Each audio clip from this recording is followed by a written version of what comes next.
Yeah, man. Picking up back where I left off, verse 4 says, "Whereas Edom saith, we are." This is Malachi 1 and 4. Whereas Edom saith, we are impoverished, but we will return and build the desolate places.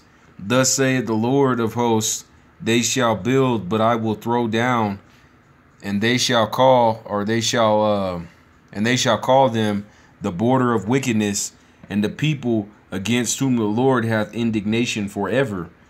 And if you look at America right now, that's already happening. The degradation of America.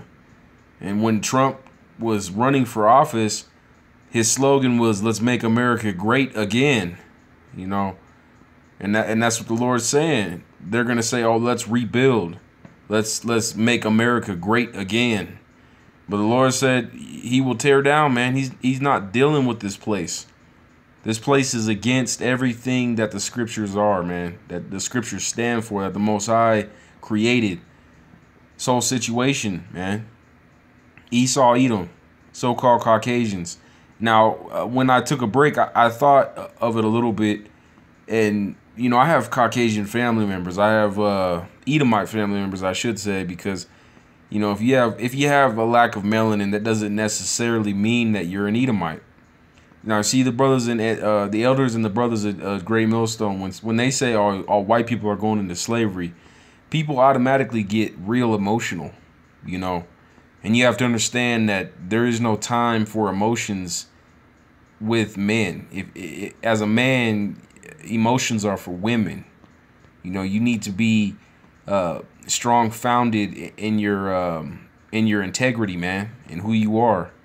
And you need to have reasoning in your mind. Now, when you hear white people are going into slavery, you should look into that. You shouldn't just hear that and automatically assume crazy stuff.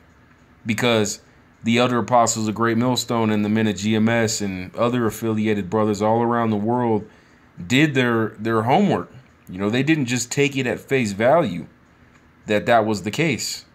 In fact, that's what a lot of brothers insist on people do, is to look into it for yourself. You got to get into these words, man. In some instances, it's a little bit more obvious than others. But sometimes in the New Testament, or even before, you got to get into a word, man, and look up its true meaning. Because through the translations, that word has several different meanings. And we know the scriptures don't lie. And we know the scriptures don't contradict themselves. So what's the true meaning? What's the consistent facts of the scriptures? All right. Now, I found this other scripture that I actually was looking for initially, but I went to Malachi anyways. That's fine, because the Spirit led me to a relevant scripture anyways. But it's Isaiah chapter 14.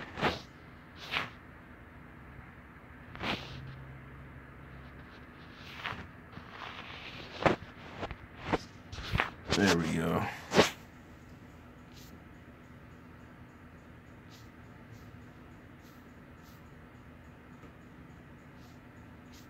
Let's see what my point is.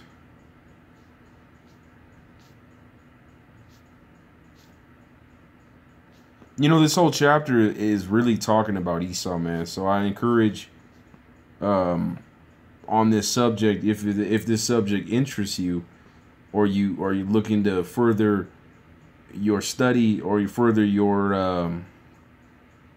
hunt, I should say, this is a good chapter to identify this subject that I'm speaking on right now.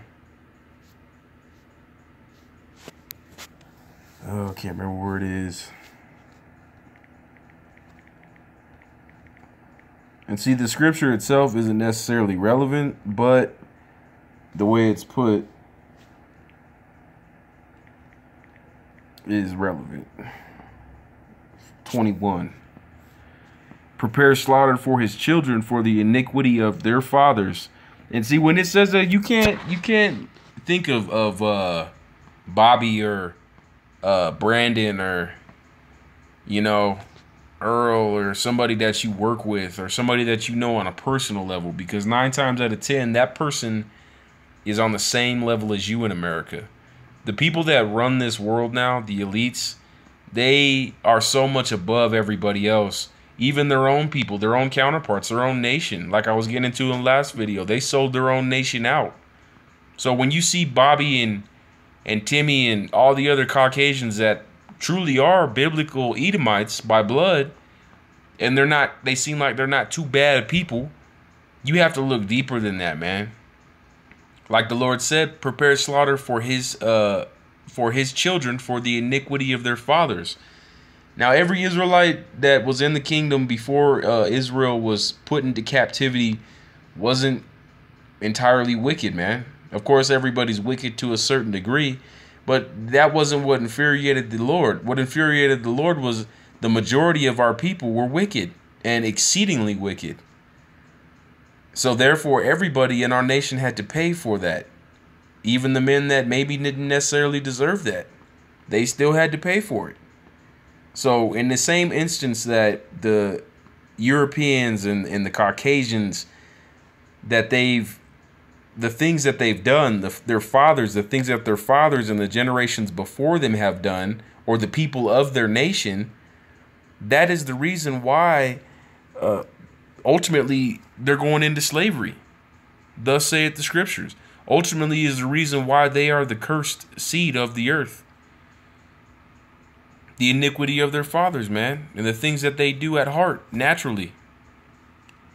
That they do not rise nor possess the land nor fill the face of the world with cities. Now, like I said, the point of this really was to fill the face of the world with cities. Now, you look at the world today, and who's the face of the world, man? Like I was getting into initially in my first video. When you think of modern society and you think of TV and you think of video games and you think of democracy and politics and sports and NBA and KFC and McDonald's and high-grade assault rifles and tanks and shit, you think of Caucasians, man. You think of white people. Truly, you do. And the funny thing is, a lot of those things weren't even invented by Caucasians, but they assume that role and use it because they're the devil incarnate, man. Incarnate being in the flesh. Spiritually, they are the devil. They are the face of the world that we know today. You can't sit here and tell me that Asians are the face of the world today. That Chinese people or Japanese people or people from Thailand or Taiwan are the dictators of the world today. All these other nations, Middle Easterners, Arabs, and I'm using their modern day names now so we don't get too confusing, but they aren't the face of the world, man. They aren't the pinnacle of society, as we would say. You know what I mean? They aren't the rulers of the world. So when you see brothers and elders go over that and say white people are going into slavery because they rule the world, and some dumbass comes back and says, well, everybody's equal, man, or everybody loves each other. Yeah, we're all slaves on the bottom of the ship, man. That's what we really are. All right? But the face of the world, the things that we know today, everything we know today is run and sponsored by a white man. Whether you want to believe it or not. It's not just the scriptures, it's the truth. Eliminate the scriptures and it's still the truth. So it is what it is, man. They're not going to fill the face of the world with cities anymore. The world isn't going to be known by so-called white people anymore. It's going to be known by Israelites and his chosen men. His elect, his 144,000, headed by Yahushua Mashiach, his son, and King David, Dawadah. All right? So it's real simple, man. You don't got to overcomplicate this too much. And there's plenty of other scriptures we can get into, but for the sake of time and attention spans, I'm going to cut the second part there. It's been a pleasure. For now, I say shalom.